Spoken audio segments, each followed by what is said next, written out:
여러분, 세상 사람도 똑같은 여건 속에서 야망을 가지고 어떤 목적을 가지고 열정적으로 살아가는 사람과 야망도 없고 목표도 없고 그냥 살아가는 사람은 매일매일 삶을 살아가는 삶의 모습이 다릅니다.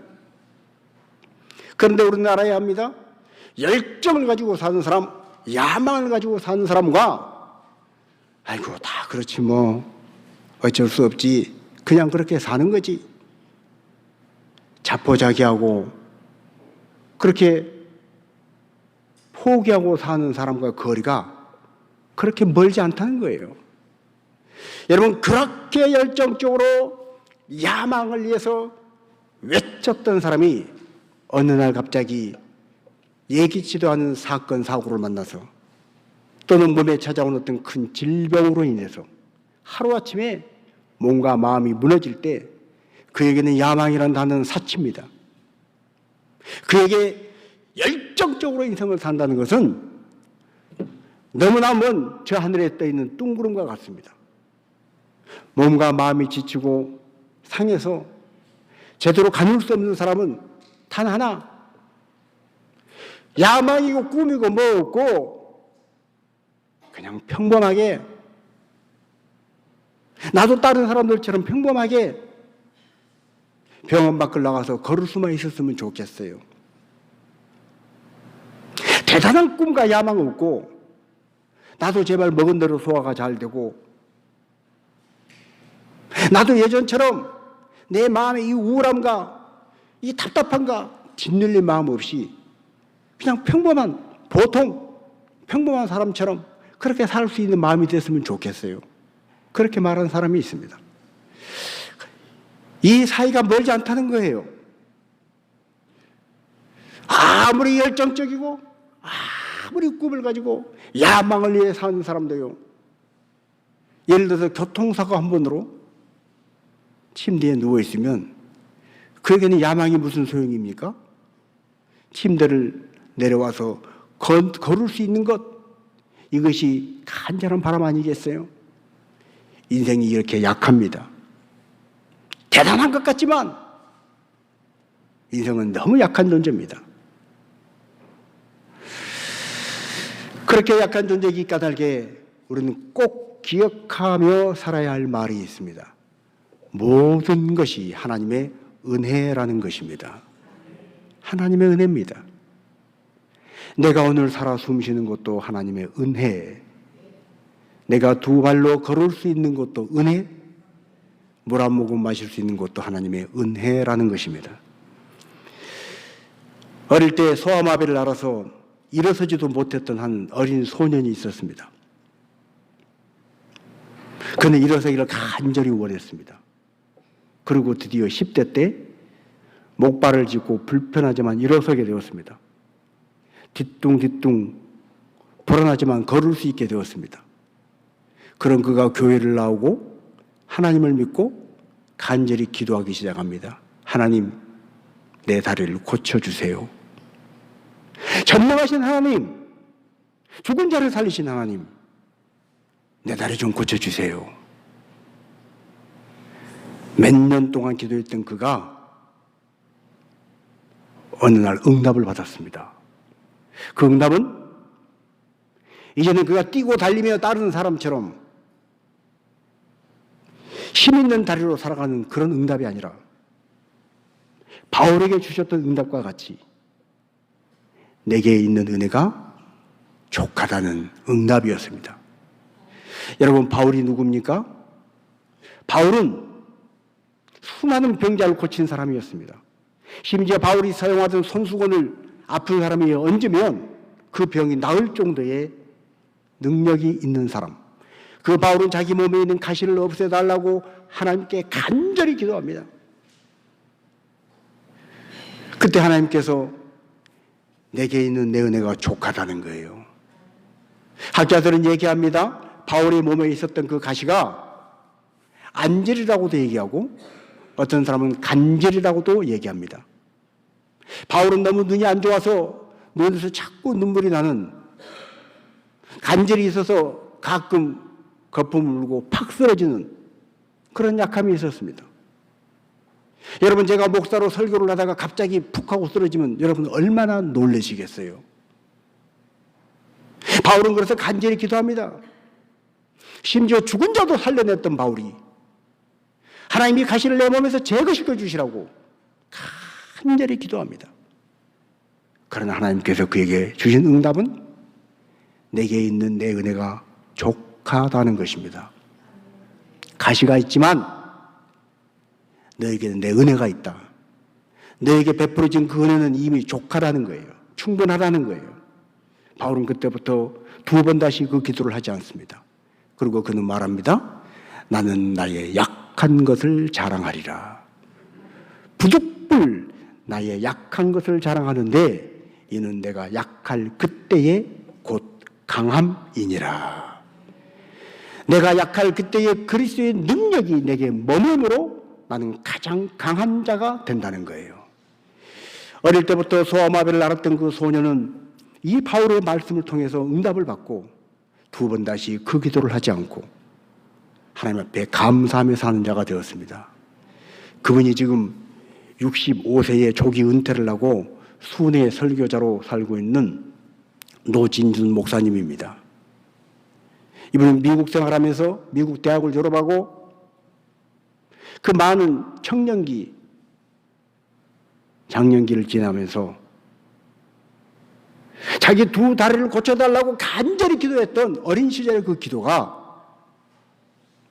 하나님 앞에 정말로 하나님 내가 건강하게 2 다리를 걸어서 하나님의 일을 멋지게 감당하겠습니다. 청사진을 내놓았던 그것이 결국은 그 마음속에서는 하나님 나를 좀 강하게 해주세요. 나를 좀 강하게 해주세요. 이 기도라는 것을 알았다는 거예요. 그는 공부를 잘했습니다.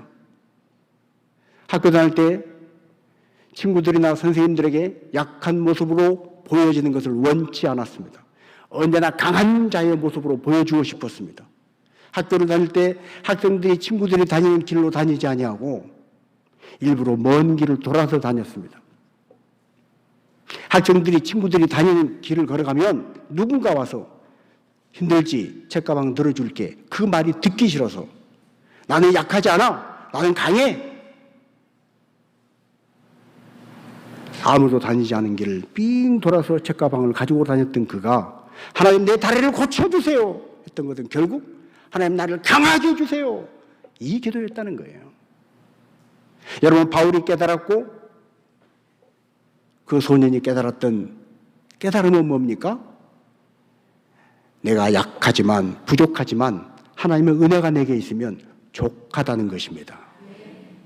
약할 그때가 강함이라는 거예요. 저는 오늘 1부 때부터 계속 목이 간질간질해가지고 이 온풍기 바람이 오니까 계속 기침이 나옵니다. 그래서 물을 마시면서 목을 진정시키는데 하나 감사하는 게 있어요. 제가 차를 타고 갈 때 제 차에 타는 분이 어떤 분이 계속 기침을 하면서 목사님 그 온풍기 좀 꺼주면 히터 좀 꺼주면 안 되냐고 그러더라고. 날씨가 추운데 계속 기침이 나온다는 거예요. 그래서 히터를 꺼줬어요. 그러면서 아니 얼마나 힘들게 히터를 끄라 그러나 그랬는데 오늘 저는 그 부분을 정말로 이해하게 됐습니다. 아 그렇구나 그럴 수 있구나. 공기만 건조해도 기침이 얼마든지 나올 수 있구나. 힘들구나 이것이. 제가 이걸 경험하지 못할 때는 날씨도 추운데 히터를 끄라 그러네. 아, 예 하고 히터는 끄긴 껐지만 아이고 추워라 하는 마음이 있었어요. 그러나 이제 제가 경험했기 까닭에 혹시라도 먼저 말을 하지 않아도 기침만 해도 저는 히터를 끌 것입니다. 여러분 내가 약하다는 것은 내가 뭔가 약점이 있고 부족하다는 것은 우리에게 결코 그것이 불행이고 아픔이고 나를 실패자가 되게 하는 것이 아니라 오히려 나를 더 폭넓게 이해하는 사람으로 그리고 하나님의 은혜가 항상 내게 머물도록 하나님의 은혜를 갈구하는 자가 되도록 나를 세워주는 그래서 오히려 나를 강하게 하는 것이라는 것입니다. 자, 그래서 우리는 고백해야 합니다. 나의 약한 약함으로 인해서 주님의 강함이 드러나게 하여 주시옵소서. 하나님, 내가 부족하고 내가 실수 많고 나는 할 수 없는 것이 많기 까닭에 주님이 나와 함께 하심으로, 주님이 함께 하시면 할 수 있다는 것을 보여주고 주님이 함께 하시면 강하다는 것을 보여주므로 나를 통해서 하나님이 살아계시고 하나님이 역사하시는 것을 보여주는 증거가 된다면 그것으로 기뻐하겠습니다. 빌립보서 4장 13절은 내게 능력 주신 자 안에서 내가 모든 것을 할 수 있느니라 말씀합니다. 내가 모든 것을 할 수 있습니다. 우리는 이 말을 하고 살고 싶습니다. 강한 자로 살고 싶습니다. 그래서 실력이 있는 자가 되고 많은 사람들이 부러워하는 자가 되고 싶습니다. 그러나 기억하십시오. 내가 강하고 나를 드러내고 나를 자랑하는 그것은 야망을 노래하는 사람과 병상에 누워있는 사람의 거리가 가까운 것처럼 하루아침에 어떻게 될지 모르는 연약한 우리 인생이라는 것을 기억하십시오. 나를 자랑하지 말고 나를 드러내지 말고 부족하지만 연약하지만 나를 끝까지 버리지 아니하시고 나를 붙잡고 계시는 하나님으로 인하여 나는 할 수 있습니다. 내게 능력 주신 자 안에서 내가 모든 것을 할 수 있습니다. 이 고백을 하며 사는 것이 진정한 성도의 고백인 줄로 믿습니다. 그래서 우리는 나의 약함, 나의 부족함에도 괜찮다, 나의 실수에도 괜찮다 말할 수 있는 사람이 되어야 하는 것입니다. 내가 뭔가를 해내는 것이 아니라 하나님께서 부족한 나를 통해서 일하시는 것, 그것이 우리의 진정한 기쁨입니다. 그런데 그렇지 못한 사람들이 있어요. 자기를 드러내고 자기의 자랑을, 자기의 영광을 취하는 사람들이 있습니다. 자, 사도행전 12장 23절 말씀을 우리 같이 한번 읽습니다. 헤롯이 영광을 하나님께 돌리지 아니하므로 주의 사자가 곧 친히 벌레에게 먹혀 죽으니라. 헤롯은 왕이었습니다. 그가 두로와 시돈 사람들 앞에서 연설을 할 때 두로와 시돈 사람들이 이 헤롯의 연설을 듣고 와, 이건 사람의 말이 아니다. 이것은 신의 말이다. 신의 말이다. 사람이 하는 말이 아니라 신이 하는 말이라는 거예요. 신처럼 여긴다는 거예요. 헤롯이 기고만장해졌습니다. 와, 나를 이렇게 대단하게 여기는구나. 우쭐하고 영광을 하나님께 돌리지 아니하고 자기가 그 영광을 취한 거예요. 하나님만이 받으셔야 할 신적인 영광을 인간인 헤롯이 취했다는 거예요. 그런데 여러분, 우리는 그 이야기의 배경을 잘 알잖아요. 두로와 시돈 사람들이 왜 헤롯에게 이렇게 아부를 했어요? 두로와 시돈 사람들은 헤롯 궁에서 나오는 음식을 공급받아야 먹고 사는 사람들입니다. 그걸 주지 않으면 굶어 죽어요. 그래서 헤롯 앞에 이렇게 아부를 떠는 것입니다. 우리는 이 세상의 명예나 이 세상의 권력이나 이 세상의 칭찬이 그 달콤한 박수 소리가 너무나 강렬해서 그 유혹의 함정에 빠질 때가 있습니다. 제가 40대 초반, 30대 후반 때 어느 장학금 추천을 하는 추천 책임자로 있었을 때입니다. 대학생들이 저만 보면 저 먼 발치에서 코너에서 제 그림자만 보여도 불쑥 튀어나와서 목사님 안녕하세요 하고 인사를 합니다. 제 인기책만 들리면 어떻게 하라는지 막 부르게 달려와서 목사님 잘 계셨죠? 인사를 하고, 와, 내가 무슨 조폭 대장이 된 것 같더라고요. 가는 곳마다 젊은이들이 막 그렇게 하니까 뭐가 된 것 같아요, 내가. 근데 장학금은 심사를 다 끝나고 사인해줄 거 다 해주고 추천 다 끝마치고 똑같은 장소 똑같은 사람들인데 분위기가 확 바뀌었어요. 이제는 내가 그 옆에 가도 내가 옆에 왔는지를 몰라요. 잘 지냈어? 그러면 그때세요. 목사님 안녕하세요. 아, 이렇구나. 여러분, 세상의 명예나 권력이나 세상에 주는 칭찬이나 사람의 박수 소리는 이와 같은 것입니다. 그것이 주는 강렬한 유혹에 취하면 나도 모르게 착각하는 거예요. 기분 좋잖아요. 우쭐하게 하잖아요. 헤롯은 그래서 이런 영광을 하나님께 돌리지 아니하고 그 유혹의 함정에 빠지고 말았다는 거예요. 결국 왕이었지만 그가 어떻게 됐어요? 벌레에 먹혀 죽으니라. 벌레에. 왕인데 전쟁터에 나가서 위대한 정복 전쟁을 하다가 멋지게 전쟁터에서 전사한 것이 아니라 눈에 보이지 않는 작은 벌레에 먹혀서 죽었다는 거예요. 초라하게 죽고 말았다는 거예요. 여러분, 우리가 나의 자랑, 나의 영광을 드러내고 나를 주장하고 싶을 때 그 유혹을 뿌리치는 만큼 우리는 더 오래, 더 깊이, 더 높게 하나님께 보장받는, 하나님이 기뻐하시는 진정한 축복, 진정한 행복의 자리에 거하게 될 줄로 믿습니다. 그러다 하나님은 말씀하십니다. 나는 여호와라. 그것은 내 이름인데 나는 내 영광을 다른 것에 주지 않는다. 내 찬송을 우상에게 주지 않는다. 오늘 우리가 읽은 이사야 42장 8절 말씀입니다. 우리 다시 한번 읽습니다. 나는 여호와이니 이는 내 이름이라. 나는 내 영광을 다른 자에게 아니하리라. 아멘. 하나님의 영광은 그 어떤 피조물에도 줄 수 없는 하나님만이 받으실 독보적인 영광인 줄로 믿습니다. 하나님만이 받으시는 거예요. 요나가 박농쿨로 인해서 하나님 앞에 하나님 감사해요. 그 뜨거운 태양빛 아래서 박농쿨이 위에 그늘을 만들어 줬는데 너무 시원하고 좋은 거예요. 그런데 이내 하나님께서 그 박농쿨을 벌레를 보내어서 갉아먹게 하시매 박농쿨이 다 말라 없어지고 뜨거운 태양빛이 내리쬐을 때 요나는 원망하고 불평합니다. 그리고 뭐라고 얘기합니까? 차라리 죽는 것이 낫겠습니다. 나를 죽여달라는 거예요. 하나님, 나를 차라리 죽여주세요. 이게 뭡니까? 하는 것입니다. 여러분, 요나가 처음부터 그런 사람이 아니었습니다. 요나는 하나님께 인정받던 선지자였습니다. 하나님께서 귀에 쓰시는 사람이었습니다. 그런 요나에게 하나님이 말씀하십니다. 요나야, 저 느느웨 성에 가서 내 말씀을 전해라.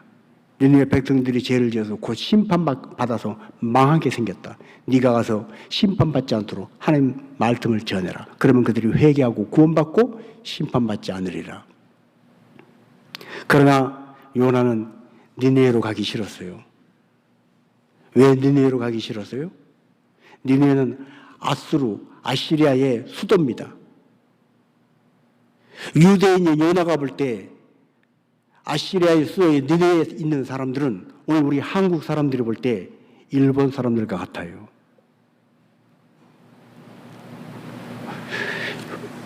일본 사람이라고도 하지 않고 어떤 사람은 일본 놈이라고 그러더라고.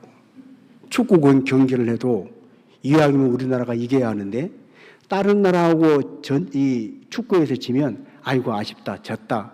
그러나 일본하고 경기하면 어떻게 해야 돼? 반드시 이겨야 돼. 일본하고 경기할 때 실수해서 골 넣어준 사람은 그 순간 매국노가 되는 것입니다. 일본하고는 반드시 이겨야 돼. 일본에 대한 감정이 그런 것처럼 유대인들에 대한 니느웨 사람, 즉 아수르의 수도인 니느웨 성에 거하는 사람들에 대한 그 마음이 그랬어요. 그러니 요나는 심판보다 그러면 이놈들 이참에 심판받고 아예 다 없어져라. 그런데 내가 가서 말씀을 전해서 심판받지 못하게 나은가. 그리고 요나는 이 핑계 저 핑계를 대고 안 갈 궁리를 하는데 항구에 나가봤더니 어라, 니느웨로 가는 배가 아직 안 왔는데 어디로 가는 배가 왔어요? 다시스로 가는 배가 있어요. 와, 이거 봐라. 이건 나를 다시스로 가라는 뜻이다. 하나님 보셨죠? 난 다시스 갑니다.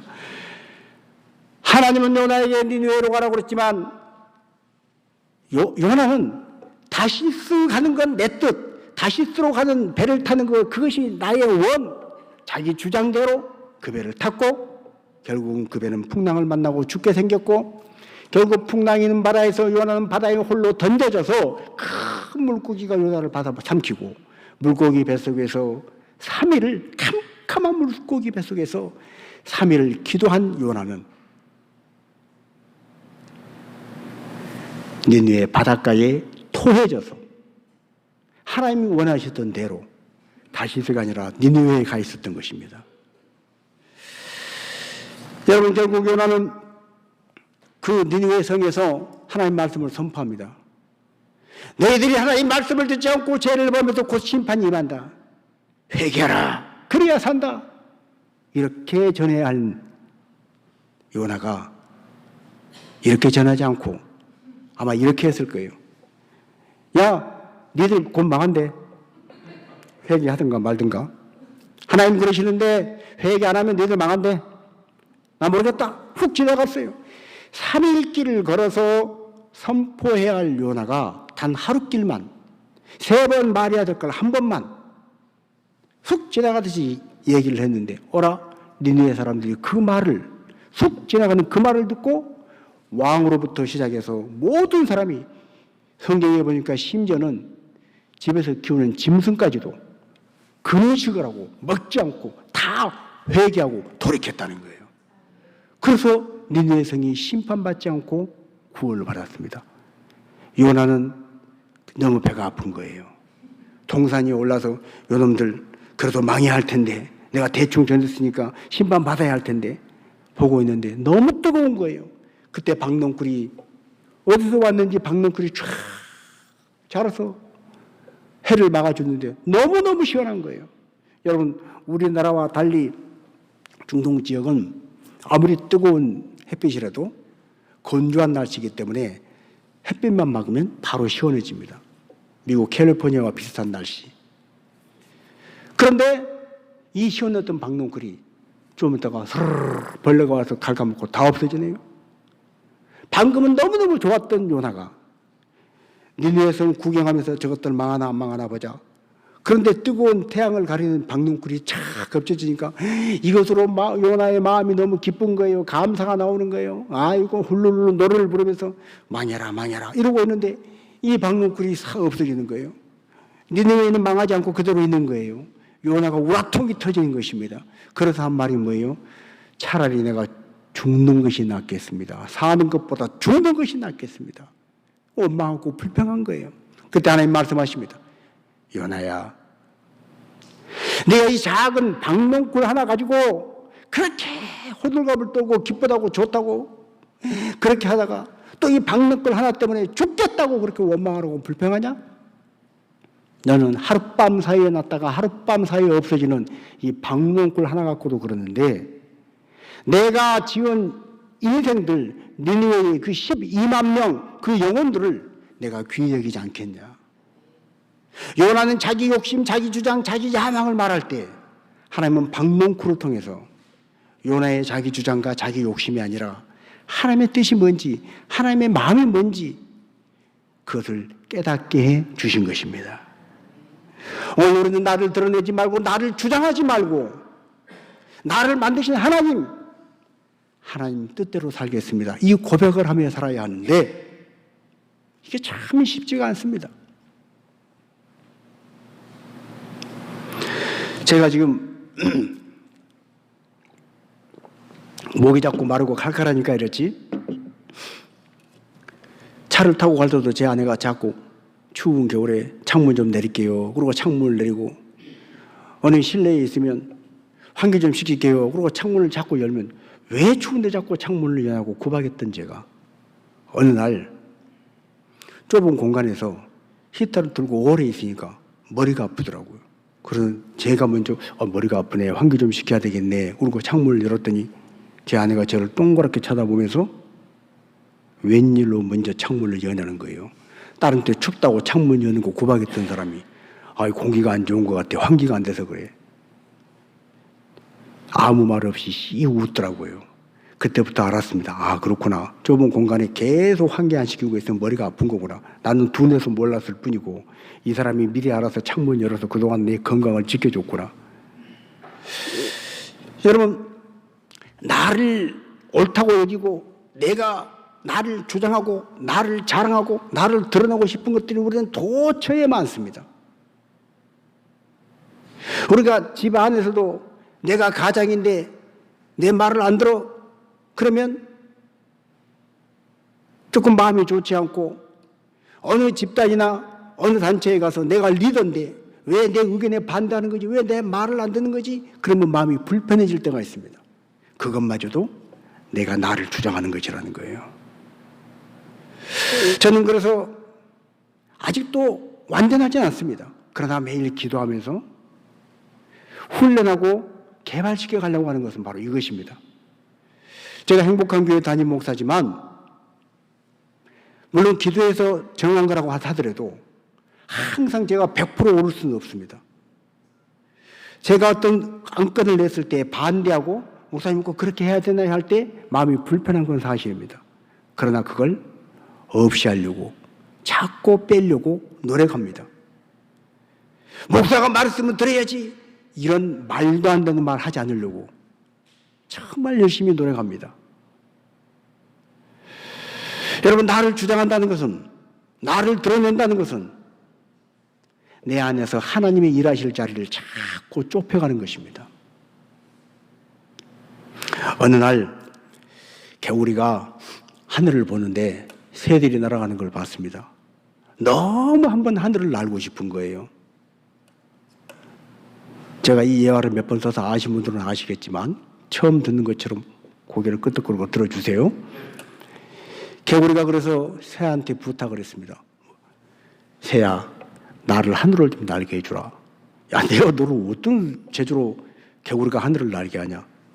내가 이 막대기를 입으로 딱 물 테니까 너는 이 막대기 끝을 여기하고 여기를 네가 딱 잡아서 발로 잡아서 올라가면 나는 이걸 물고 있으면 하늘을 날지 않겠냐? 그래? 네가 원하면 그렇게 해주지 뭐. 그리고 개구리가 물었습니다. 새가 잡고 하늘을 날았습니다. 우와, 세상에 드디어 하늘을 나는 거예요. 우와 하고 싶어도 이게 벌리면 죽잖아요. 너무 좋은데 표현은 못하고 막 나는데 저 밑에 자기 친구들, 동료들, 개구리들이 있어요. 개구리들이 땅만 보고 개구리하고 이놈들아 나 하늘 난다 나 좀 봐라. 근데 아무도 안 봐. 봐라 하고 싶은데 그중에 한 애가 개구리를 하다가 하늘을 딱 봤는데 어라? 친구가 하늘을 날고 있네. 얘들아 저것 좀 봐라. 저 하늘을 난다. 모든 개구리가 하늘을 보면 우와 대단하다. 그러면서 한마디 했습니다. 그런 기가 막힌 생각을 누가 했냐? 이 개구리가 참아야 하는데 가 하다가 떨어져 죽었다는 거예요. 여러분, 자기를 주장하는 것, 내가 일구고 내 자랑하는 것, 이건 자기를 죽이는 것입니다. 하나님의 은혜가 은혜되지 못하게 하는 것입니다. 여러분, 우리가 하나님의 교회를 위해서 헌금을 하고 봉사를 하고 헌신했던 것, 어디에 이름을 크게 내걸고 사람들이 박수 쳐주고, 그건요 하나님 앞에 가서 상급이 없는 것이라. 오른손이 하는 것을 왼손이 모르게 하라고 말씀하신 하나님의 말씀이 정말로 진리라고 믿는다면 우리는 정말 그런 마음으로 헌금하고 그런 마음으로 헌신하고 그런 마음으로 봉사해야 할 줄로 믿습니다. 그것이 하나님의 넘치는 은혜가 내게 머물게 하는 지혜입니다. 하나님이 나와 함께 하셔서 약한 중에 그리스도의 능력이 내게 머물게 함으로 오히려 나를 약할 그때가 곧 강함이라 고백했던 바울의 고백과 같이 강한 자로, 지혜로운 자로, 진정 행복한 자로 살아가는 비결입니다. 여러분, 다윗은 그래서 자기 주장을 하지 않았습니다. 다윗이 골리앗 앞에 나아갈 때 얼마든지 이 골리앗 이스라엘을 모욕한 자야. 이래봬도 내가 누군 줄 아느냐? 내가 이래봬도 맨손으로 양 새끼를 곰이나 사자가 훔쳐가면 곰에게서 사자 새끼를 양 새끼를 다시 찾아오고 사자의 불을 내가 붙잡고 때려 죽여서 양 새끼를 찾아온 사람이야. 너 나한테 죽어봐. 이런 말 하지 않았어요. 다윗은 뭐라고 얘기했어요?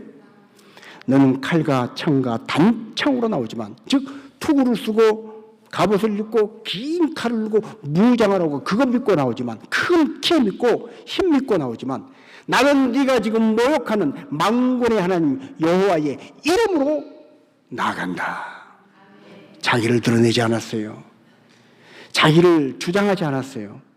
나는 약해. 네가 보거니와 나는 어려. 키도 작아. 갑옷도 안 입었어. 칼도 없어. 그런 나에게는 만군의 하나님 여호와의 이름이 있어. 하나님의 영광을, 하나님의 이름을 내세우고 나갔을 때 그 골리앗이 다윗 앞에서 쓰러진 줄로 믿습니다. 그렇습니다. 우리는 자기 과시의 욕구, 자기 자랑의 욕구, 이 욕망의 함정에서 빠져나와야 합니다. 그때 사는 길이 열립니다. 카이스트의 산업디자인학과 교수 배상민 교수라는 분이 있는데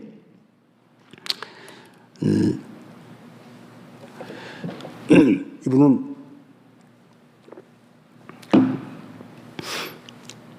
참으로 기발한 아이디어로 여러 가지를 많이 발명을 했습니다.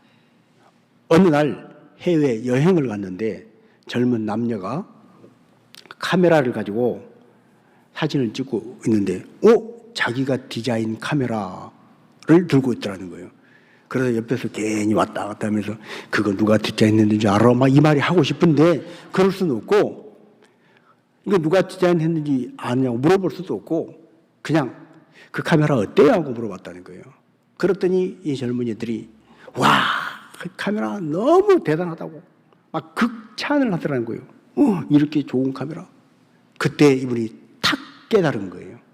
여러분, 성도는 하나님의 말씀 있는 사람은, 믿음의 사람은 깨달을 줄 알아야 합니다. 일이 잘 되면 잘 되는 대로, 가다가 넘어지고 코가 깨지면 깨지고 안 되는 대로 깨달을 줄 알아야 하는 거예요. 어떤 일이 생겼을 때 복을 받았을 때도 깨닫고, 이 일이 잘 안 돼서 실패하고 마음이 아프고 상처를 받을 때도 깨달을 줄 알아야 한다는 거예요. 깨달은 것이 은혜입니다. 이분은 깨달은 거예요. 젊은이들이 자기가 발명한 그 카메라를 극찬할 때 깨달은 거예요. 무엇을 깨달았냐? 나는 기발한 아이디어로 여러 가지 상품을 개발해서 많은 상을 받았지만 결국 내가 낸 아이디어를 가지고 이 젊은이들은 멀쩡한 카메라 있는데 카메라 놔두고 더 멋있어 보고 더 좋아 보이는 이 카메라를 또 샀구나. 돈을 모아서 무리해서 샀구나. 오늘 우리가 현대인들이 휴대폰 멀쩡한 거 잘 되는 거 놔두고 새로 나온 제가 회사 이름 말하면 안 되죠. 여기하고 저기하고 나온 그거 막 신제품 그거 나오면 또 갈고 멀쩡한 거 놔두고 새로 가는 그런 거. 그 과소비를, 낭비를 내가 부추겼구나. 그래서 이 많은 자원들을 낭비하게 하고 하나님이 주신 환경을 오염시키고 쓰레기 많이 양산하는 쓰레기밖에 안 되는 그것들을 내가 많이 만들어냈구나. 깨달은 거예요. 그러면서 그는 이 다음에 하나님 앞에 갔을 때 하나님께서 물으신다면 너 뭐 하다 왔냐? 제가 이런저런 개발하고 이런 아이디어를 가지고 이렇게 엄청난 성취를 누리다가 돈도 많이 벌고 그러다 왔습니다. 그래, 잘했다 하나님 하실까? 아니라는 거죠. 하나님 뭐라고 그러실까요? 야, 내가 너에게 지혜를 주고 내가 너에게 많은 은혜를 줘서 네가 할 수 있는 그 달란트를 많이 줘서 다른 사람에게 없는 그 많은 걸 줬는데 너 그 많은 것 가지고 고작 하고 온 것이 네 혼자 뱃속 채우다 왔냐? 네 혼자 명예 위에 살다 왔냐? 그럴 때 할 말이 없을 거라는 거예요. 자, 우리 고린도전서 4장 7절 말씀을 같이 한번 있습니다. 네게 있는 것 중에 받지 아니한 것이 무엇이냐? 네가 받았은즉 어찌하여 받지 아니한 것 같이 자랑하느냐? 아멘. 받지 않은 것 같이 모든 것이 하나님이 주신 것인데 오늘 나의 건강도 나의 지혜도 나의 달란트도 하나님이 주신 것인데 그걸 가지고 마치 내 것인 마냥 내 자랑으로 삼았던 삶, 그 삶은 하나님 앞에서 할 말이 없다는 거예요. 내가 이래봬도 누군 줄 알아 하는 그 말은 결국은 하나님이 주셨음에도 불구하고 주신 것을 잊어버리고 받지 않은 것처럼 자기 자랑을 하는 것이고 자기 과시를 하는 것이라는 거예요. 그래서 그는 자기 자랑, 자기 주장하지 않겠다고, 그리고 그 수많은 아이디어를 가지고 지금은 나눔 프로젝트라는 것을 하고 있다고 간증을 하는 걸 들었습니다. 아프리카에 맑은 물이 없어서 날마다 그 오염된 물을 마시면서 서서히 죽어가는 어린아이들, 그 아이들을 위해서 즉석 정수기를 개발해서 무료로 공급하고, 불이 없는 곳에 5,000원짜리 태양광 패널을 통해서 전구를 꽂았다 뺐다 빼서 밤에는 화장실 갈 때 손전등으로 쓸 수 있는, 전기도 들지 않고 태양만 가지고 돌아갈 수 있는 그런 걸 개발해서 무상으로 배포해주고, 나누며 하나님이 내게 주신 은혜와 하나님이 내게 주신 복을, 하나님이 내게 주신 달란트를 내 안에 썩여두지 아니하고, 돈 버는 데만 쓰지 않고, 내 배 채우는 데만 쓰지 않고, 많은 사람을 살리고 영혼을 세우는 그 일에, 흘려보내는 일에 쓰임받고 있다는 거예요. 오늘 저와 여러분이 이런 마음으로 설 때 우리는 성도다운 성도가 되어서 하나님은 더 큰 은사를 우리에게 부어주실 줄로 믿습니다. 하나님이 내게 주신 것, 그것은 나의 영광, 나의 자랑을 위한 것이 아니라 하나님의 영광을 위한 것이라는 거예요. 오직 하나님의 영광을 위한 것. 자, 이렇게 하나님의 영광을 위해서 살아갈 때 그것은 우리의 삶에 진정한 삶의 동력을 제공해 줄 줄로 믿습니다.